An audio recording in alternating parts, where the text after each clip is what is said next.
So in the last class, we have seen the construction of DC machine. Today, we will see the operating principle of exclusively DC machine. So in one of the fundamental class, we have seen the general operating principle of any motor. Okay, so today we'll look into the operating principle of DC motor.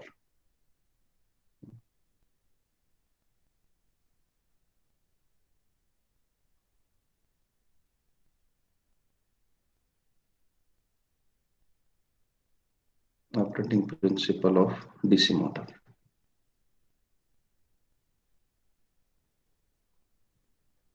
Okay. So the operating principle is saying that when a current carrying conductor placed in a magnetic field experience the force. Okay. Yeah, this is the operating principle of any electric motor. Okay. A current carrying conductor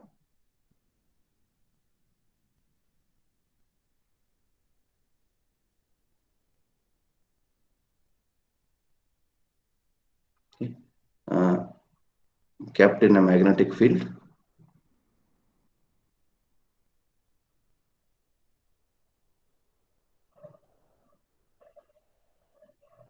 experience mechanical force.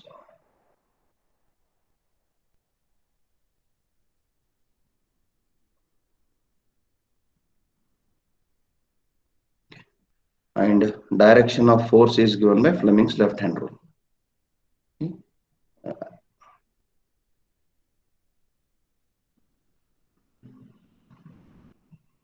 Direction of force,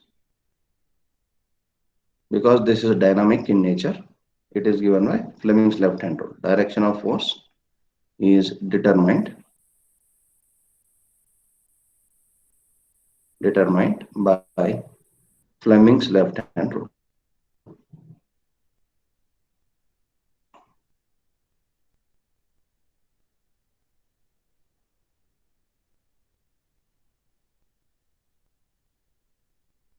Okay. Now, to operate any motor, now I need a current carrying conductor and I need a magnetic field.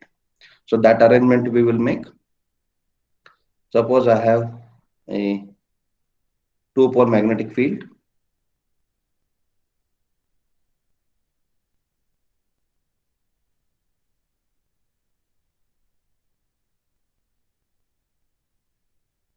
Okay. So let this be a two-pole magnetic field. This is North Pole. Likewise, I have, say, suppose I'll keep a bit apart.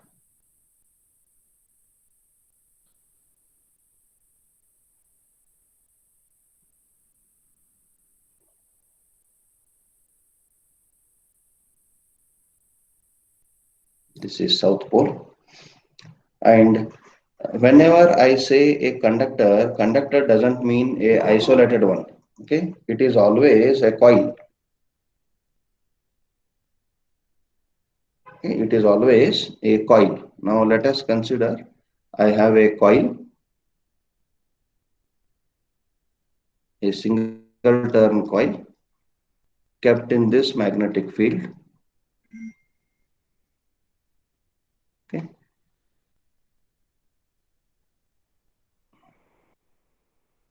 Now because this is a DC motor, we have commutators.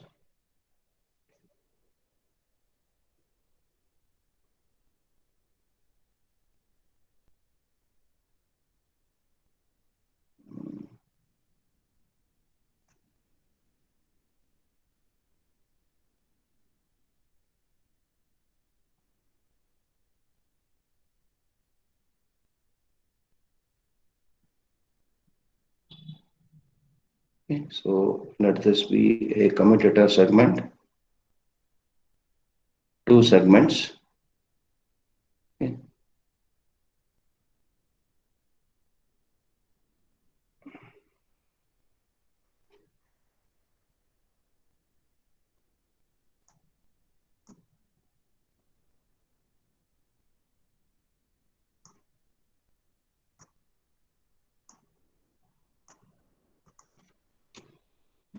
This is a bit difficult task to draw.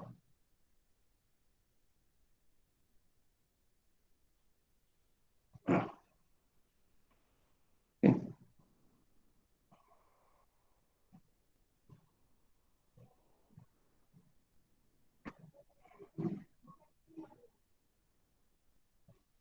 So these are two segments. Each coil side is connected to one segment. Okay, and we have brushes.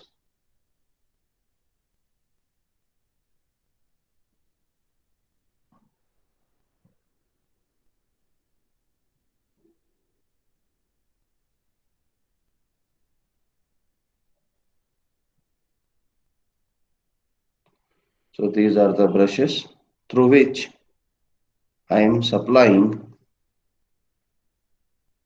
the external source of, let me take a larger voltage source only.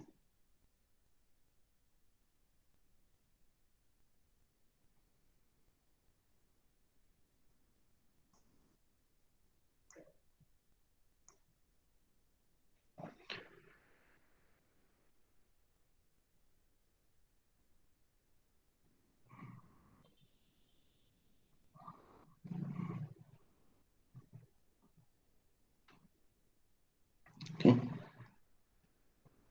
plus minus. Now this is the line current IL flowing through the brushes to the armature conductors. Okay. Now this is the arrangement.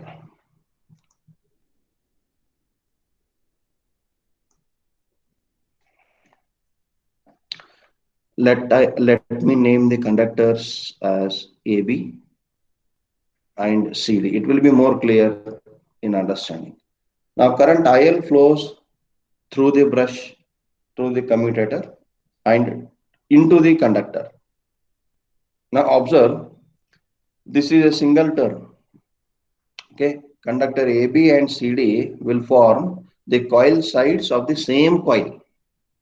There is no difference. The coil sides of the same coil. So what principle of operation says is, whenever a current carrying conductor placed in a magnetic field, it will experience a force, and the direction is given by Fleming's left hand rule. Now let me take a very primitive case. I have a two-pole magnetic field. Let me first see the cross-sectional view of general principle. Now this is a magnetic field. Okay, this is a magnetic field of flux density B. Okay, and when I place a conductor in this magnetic field such that the conductor is made to move in a circular motion. Okay, so let this be a coil side X, and let this be a coil side Y. Now when a current carrying conductor is kept in a magnetic field, now there is a magnetic field, there is a conductor, it is not at carrying the current. Now I will pass the current through it. Let the current in X be towards the observer. You know the current dot cross convention of the current? Yes. If there is a dot, then current is towards observer. This is a standard convention. Okay. Then if there is a cross, then current is away from observer.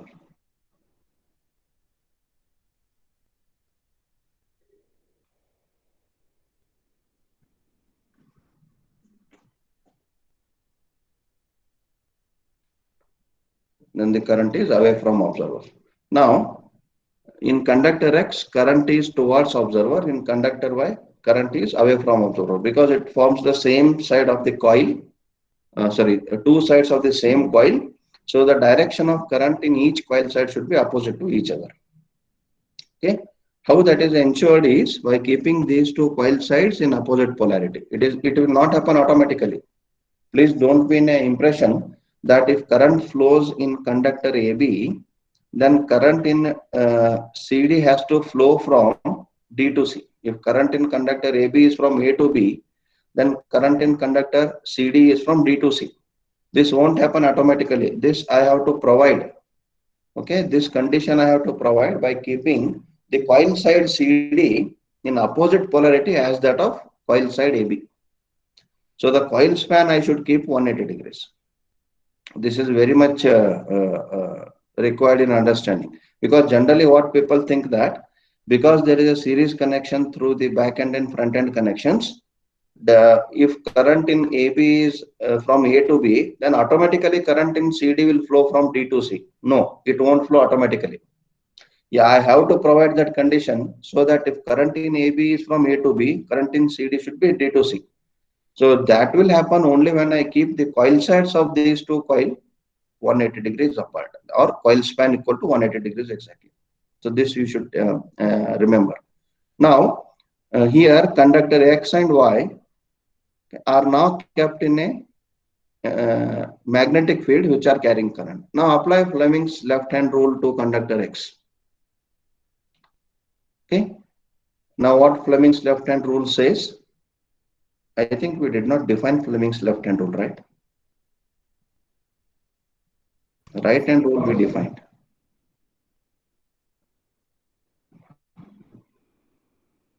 Fleming's left hand rule. When the thumb, forefinger and the middle finger of the left hand are stretched mutually perpendicular to each other, okay, in such a way, okay, when thumb, forefinger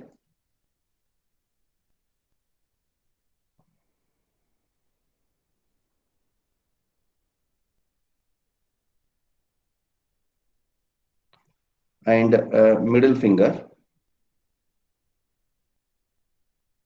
are stretched mutually perpendicular to each other, okay, in such a way that, am I visible? Yes, sir. Yes, sir. Now, okay, when the thumb, forefinger and middle finger is stretched mutually perpendicular to each other in such a way that if if the direction of the forefinger indicates the direction of the field and the direction of middle finger indicates the direction of current in conductor, then the direction of thumb indicates the direction of motion of conductor or force produced on the conductor. Okay.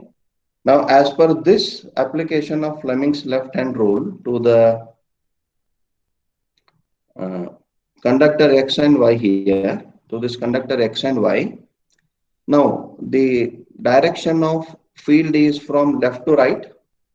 Direction of field is from left to right. Direction of current in conductor X is towards observer. Therefore, the direction of force produced on conductor X is upward. Is it?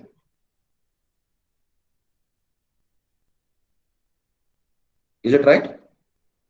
You can apply on you. Now, the direction of field is not changing with respect to conductor Y, but the direction of current is changing. Now, the direction of current in conductor Y is away from the observer and direction of field is from left to right as it is. Therefore, the direction of force produced is downward.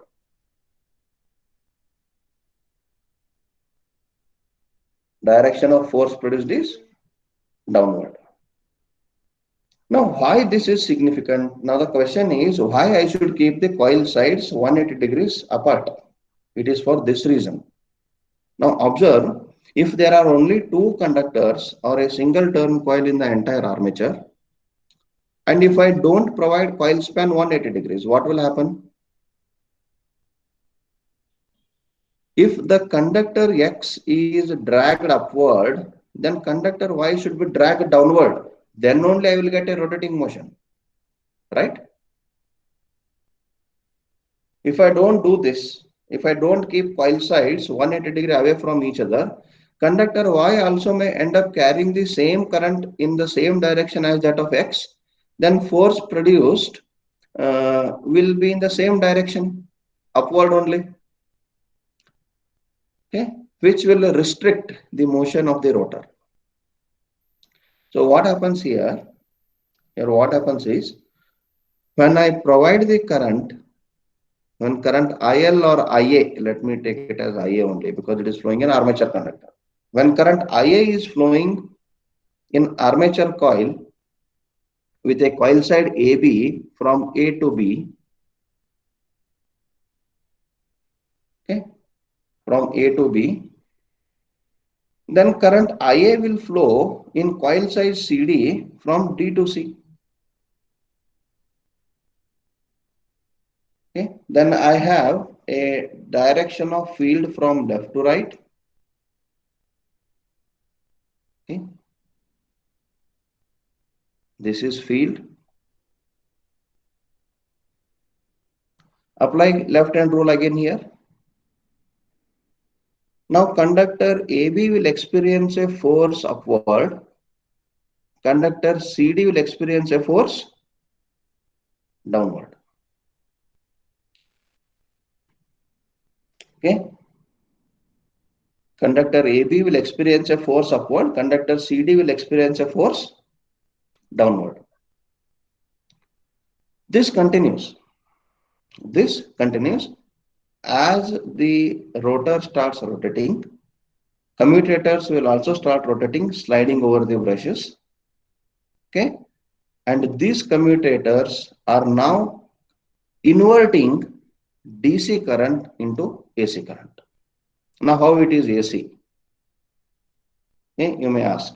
Now, observe when current in conductor AB or coil side AB is from A to B under the influence of North Pole, what should be the current in conductor AB when it comes under the influence of South Pole? Is it from B to C?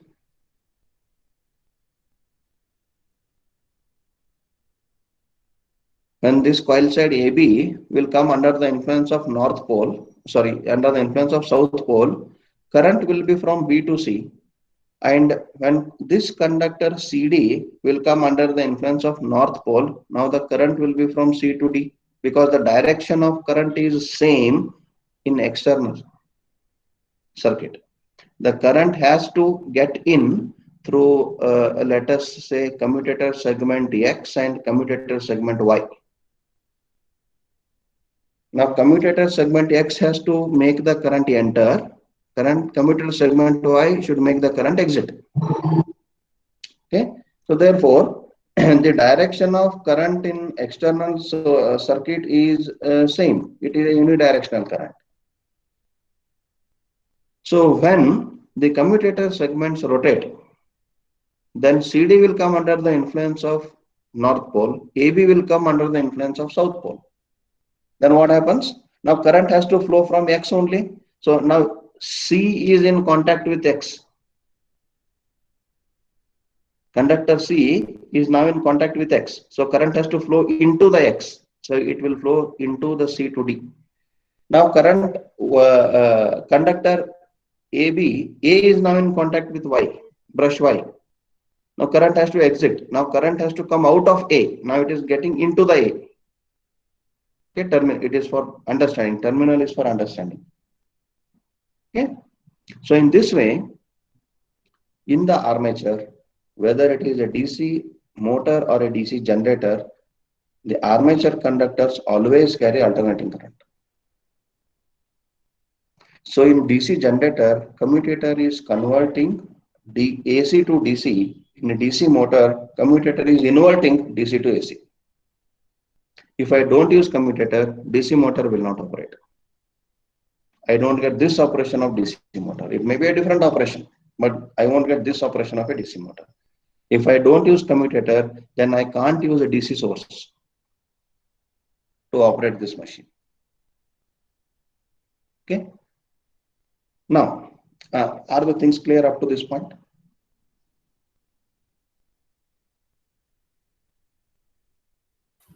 Yes, sir. Yes, sir. Or you are getting too much stuff at all together? This is the fundamental operation of motor, DC motor. Okay. If there are any doubts, please feel free to raise them. Okay. Now here we'll write forefinger indicates field. I will just write the keywords. Middle finger indicates current in conductor. Then thumb indicates force on conductor. Okay. Then thumb indicates force on conductor. Okay. Are the things clear? Did you get the operating principle of DC motor? Okay. Now, when an external DC source is connected to armature conductors through commutator and brush arrangement, then a coil side of a coil will carry the current. Depending upon the direction of current and the direction of field, it will experience the force. If one coil side is experiencing a force upward, then the other side of the same coil should experience the force downward. Okay. So if you see in the complete armature structure, now there are suppose many conductors here.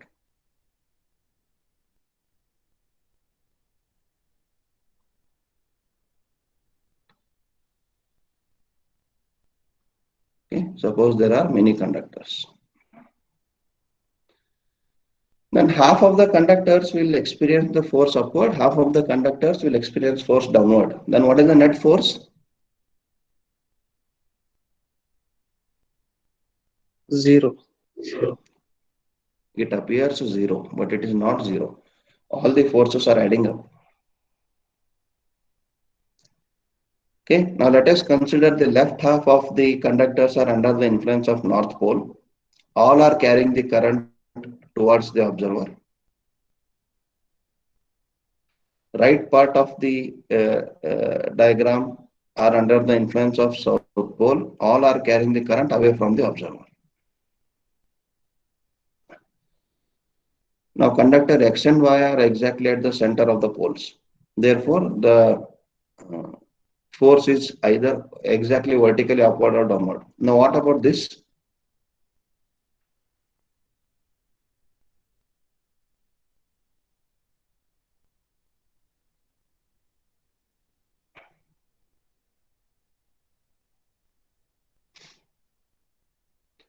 Now, the force exerted on these conductors will be downward.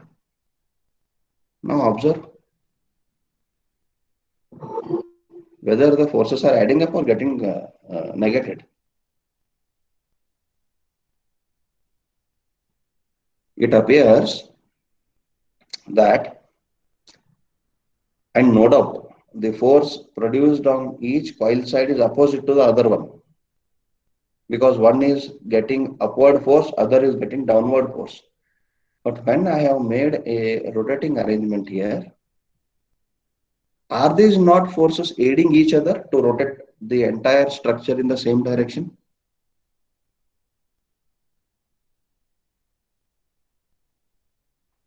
Yes? Yes, sir.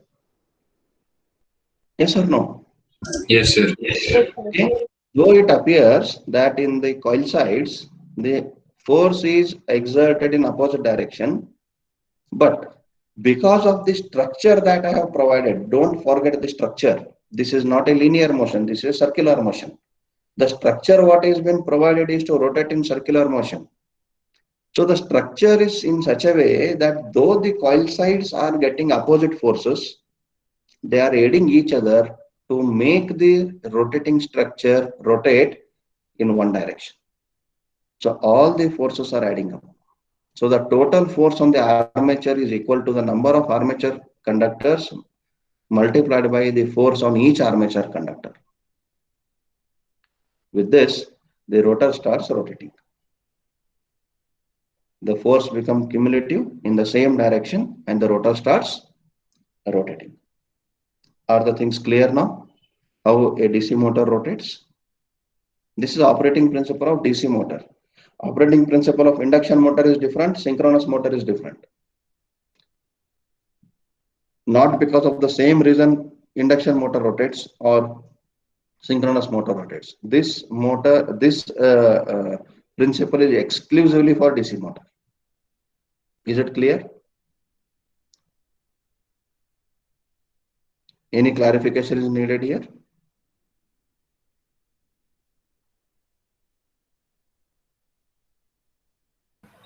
No, sir. Okay, then No, we sir. move on. Okay. Now, is this diagram clear, right? If you want, I can take exactly the diagram of armature only.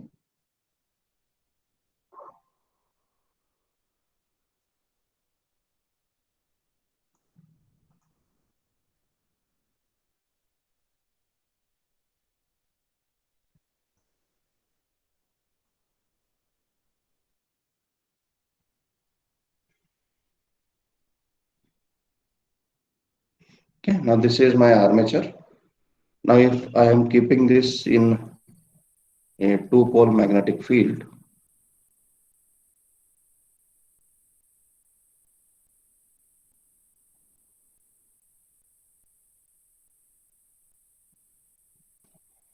it is more difficult to draw on digital pattern. Blackboard is heaven in drawing. Now there are various conductors. Let us assume the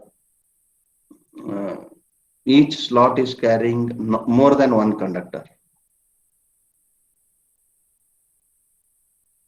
Okay.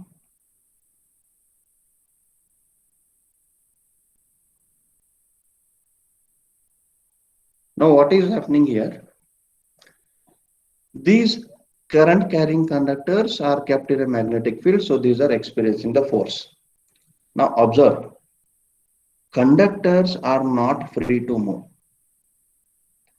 Conductors are not free to move. Conductors are restricted in the slots. What should happen now? Now the force that is exerted on conductor is now passed on to the teeth, because teeth are free to move, because teeth are placed on the rotating structure. It may appear funny, but this is what exactly happens. Okay, you may say, sir, how come conductors are not free to move? Conductors are not free to move. Remember, because conductors are placed in the form of a rigid winding. Okay, these are wound. But what they are doing is, the moment they get force produced in them, that force is passed to the teeth. Now teeth, what will do? They will try to push each other. Now the conductor in this slot will produce a force. Conductors in this slot will produce a force. Conductors in this slot will produce a force. Conductors in this slot will produce a force. Now what is the nature of the force here? Or what is the position of the force here? The force is operating, yes, tangentially. Is it?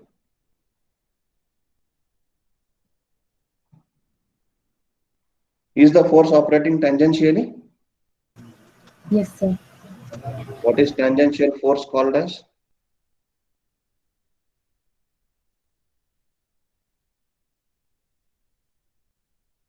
What is tangential force called as? It is torque. Yes? A force that is tangential to the rotating body is called torque. What is torque? Force into radius. This is how the torque is produced. We'll look into the torque matter again when we look into the equation. Okay.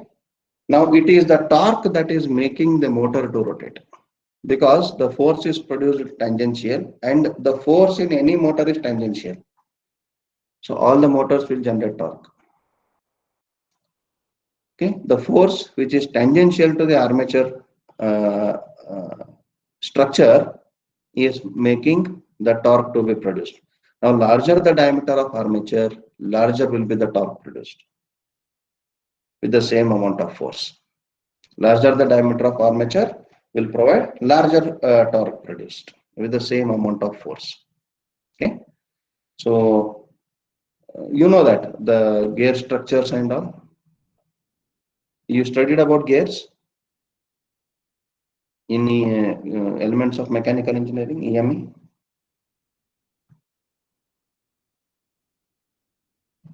Yes or no? Yes. Yes.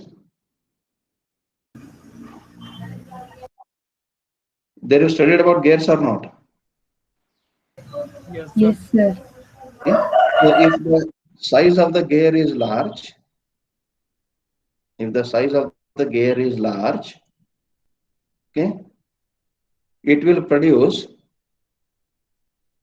more torque, less speed. If I connect one more gear, which is of lower diameter, more gear, large gear means more number of teeth. Small gear means less number of teeth. Now here, torque is less and speed is more. This is what gearbox we have in our vehicles. We have gearboxes in the geared vehicles, right? If you open the gearbox and you see, as the gear is shifting to higher number, the size of the gear or the diameter of the gear is becoming smaller and smaller. So if I have a bike of high-speed bike with 5 gears, I get very minimum speed in first gear, but the torque is maximum because I have to lift the vehicle plus the weight of the passengers from the standstill condition, which takes large amount of force to make the movement. So there the torque is necessary. More torque is necessary. Speed doesn't matter much at that point. But when I run the vehicle in top gear, okay, then the torque that much is not necessary because the vehicle is already in moving position. Okay, the moment of inertia is there already.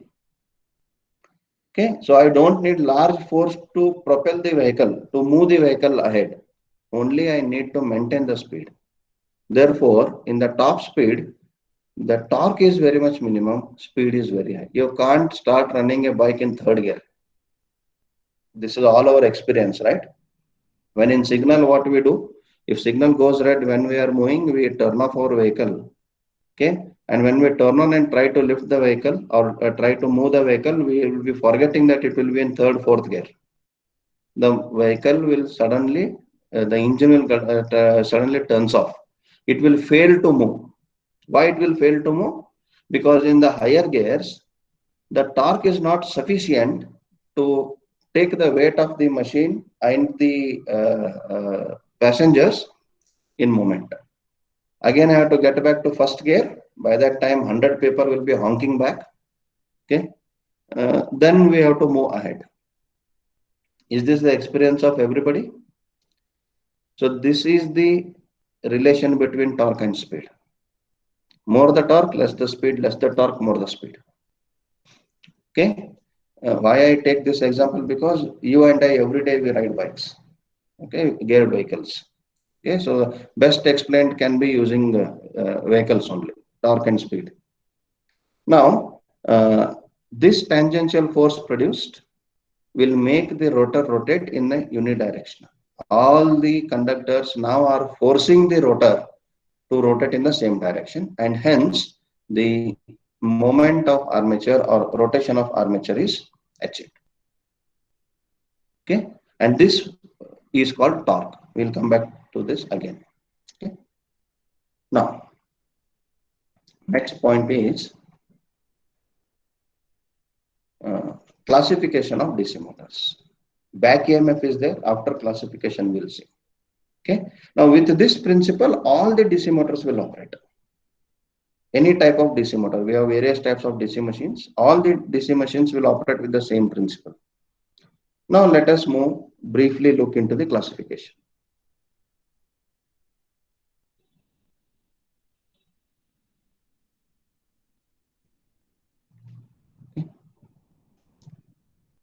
So DC machines or DC motors,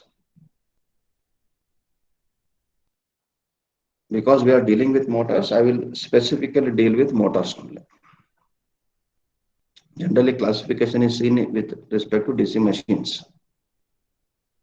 Yeah. So there are two types of DC motors.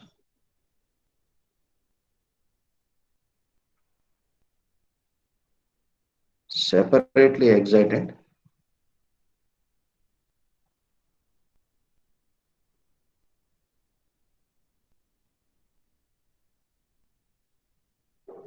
and self-excited.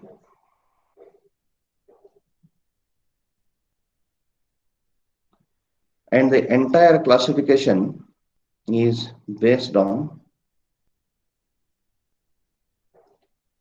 connection of field winding.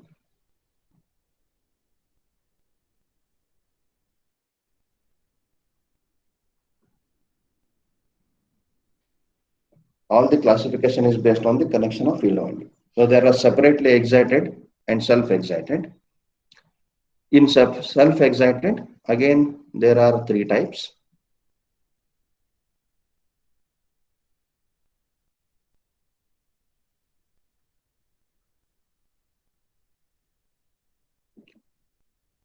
Shunt,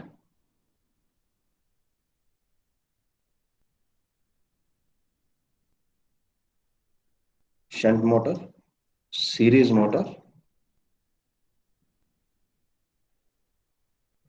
compound motor.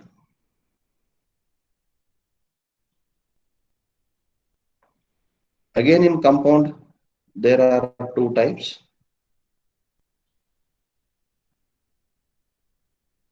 Long shunt and short shunt.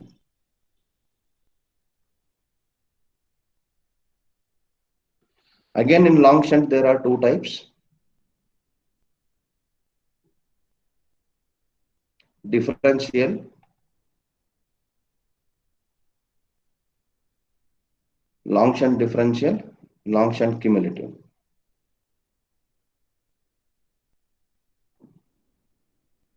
Again, in short shunt, we have two types. Short shunt differential and short shunt cumulative.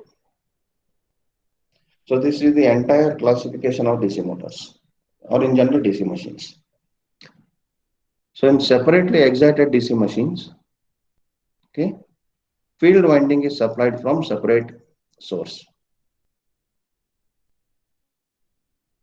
Field and armature are supplied from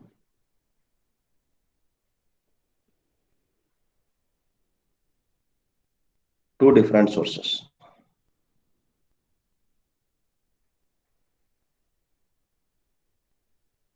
So one source is for field winding, other source is for armature winding.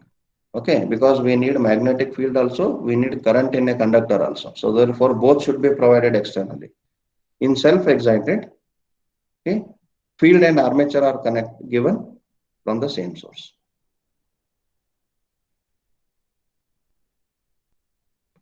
Field and armature are supplied from same source.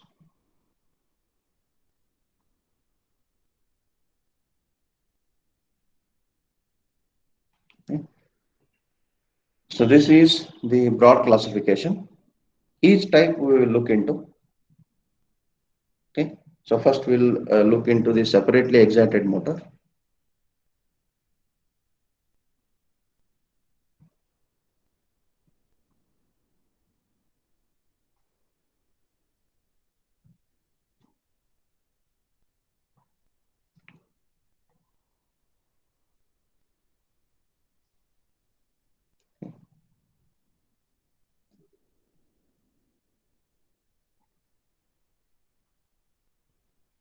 So this is field supply given from external field source IF.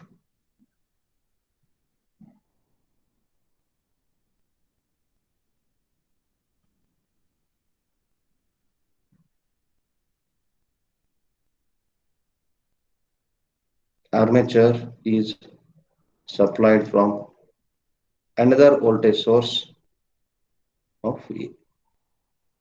So this is a separately excited DC motor.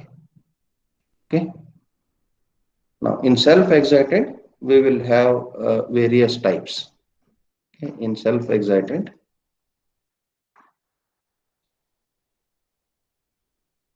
I will not go in complete details. Okay, we'll look surfacially. In self-excited motor, you can observe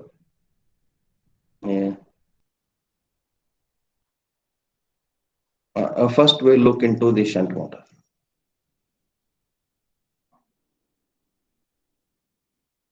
Shunt motor or shunt field motor.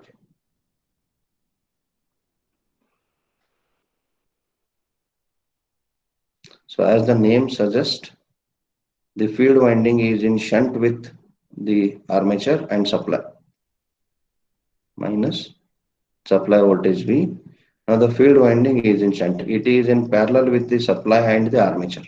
So when the line current IL is drawn from the source, the same voltage is now applied to armature also. Okay. Now this is motor. This is the current IA. Now some part of the line current is now flowing through the shunt field winding ISH. Okay. Now here IA is equals to the armature current directly, load current. Now here, what is my IA? Now IL is equals to IA plus ISH, and IA is equals to IL minus ISH. In generator, it will be IA is equals to IL plus ISH, line current or load current plus shunt field current. Okay, whether the equation is for generator or motor is decided by this sign, mathematical sign. Okay, generator will give the armature current out, motor will take the armature current in. So therefore, the sign changes. Now, how the shunt field winding should be? Because the shunt field winding is now kept across the supply voltage, it should be in a position to withstand all the voltage. So whenever, one thing you should remember, whenever any winding that comes across the supply, it should be of large resistance. Okay, so shunt field winding, let this be RSH. Okay, we can write shunt winding, shunt field winding is of large resistance. How do I provide large resistance in shunt field winding? Can I add external resistance there? When I say shunt field winding of large resistance, it doesn't mean that I am adding external resistance to the winding. The winding itself has very large resistance. How I can achieve that? Okay. So we have a dimensional equation of resistance. R is equals to rho L by A, where rho is the resistivity, which is constant for any given material. L is the length and A is the cross-sectional area of the conductor. Now, if I want to keep the resistance of any conductor large, then I can keep the length very high and area very small. Both I can do simultaneously. If I want to keep the resistance of any wire less, then I can decrease the length and increase the area. Simultaneously, I can reduce the resistance in two folds. Okay. So now, the shunt field winding, as you observe, it has got large number of turns. Okay. So here, to provide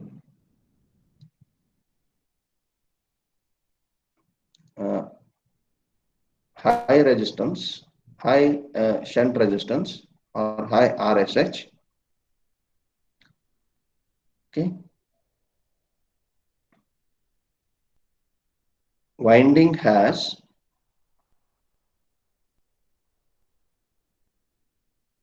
large number of turns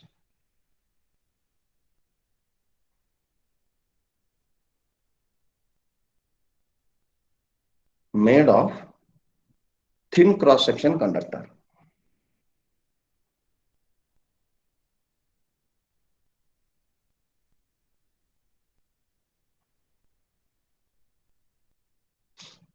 Okay.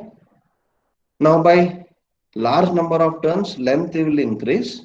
By thin cross-section, area will decrease. So as length increases, area decreases, resistance increases. By how much it should be? It should be depending upon what amount of flux I need. Okay. So RSH decides ISH, because ISH is equals to V by RSH. Then ISH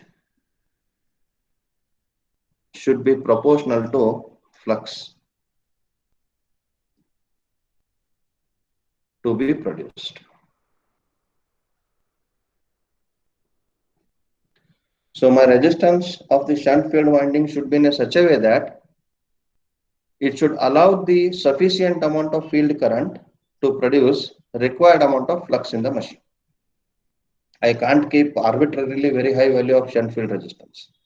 So it should be designed accordingly. The shunt field resistance value should be in such a way that it should allow the sufficient current, okay, to produce the required amount of flux in the main field, in the main field structure. Okay.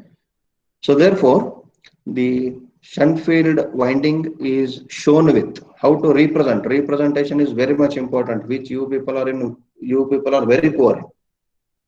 Every diagram I draw on paper speaks some language. Okay, it is not an arbitrarily circuit. I can't draw a shunt field motor like this.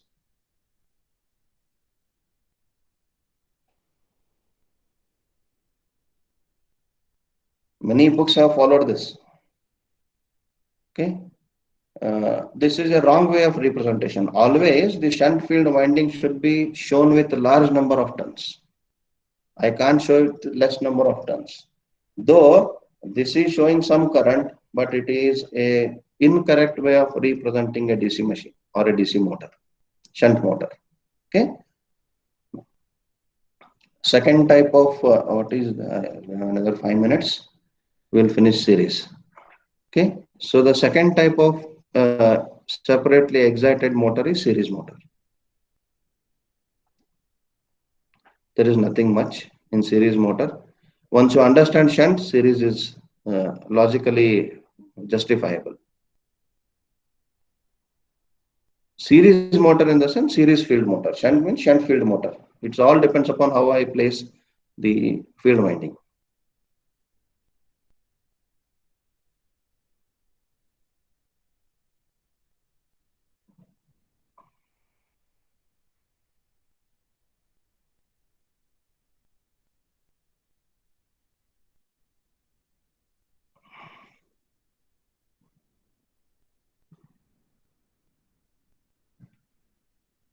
Supply voltage,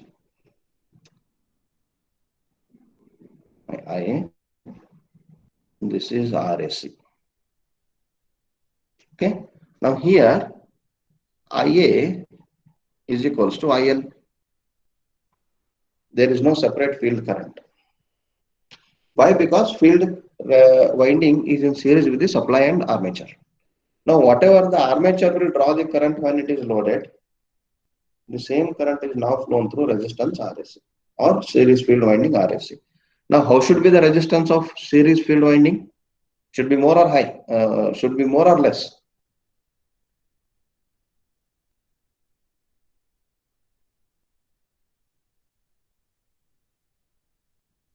Yes? Less, sir. Yeah. RSC should be low. Why? What happens if I keep RSC equal to RSH?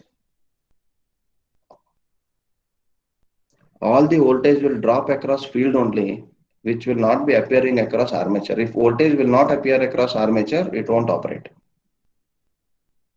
Right? That will come into next voltage equation. And if I keep RSC large, RSC now has to carry, series field has to carry the same armature current or load current. Copper losses will be very high.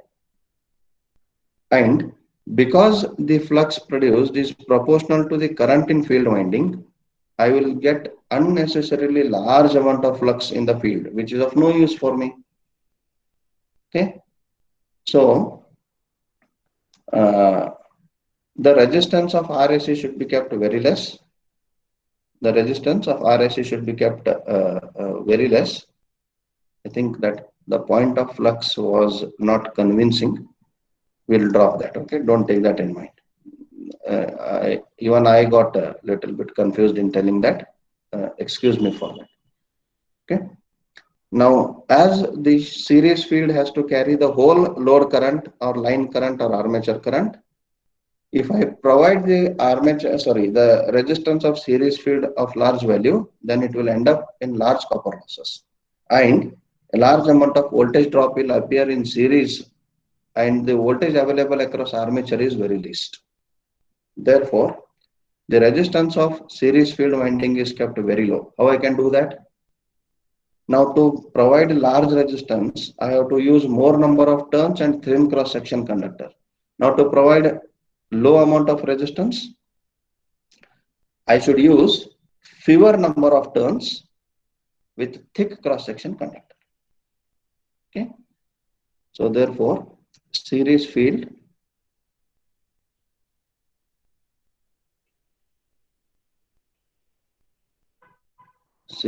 winding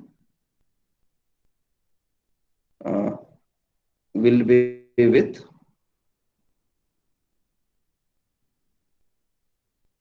fewer turns of thick cross section conductor.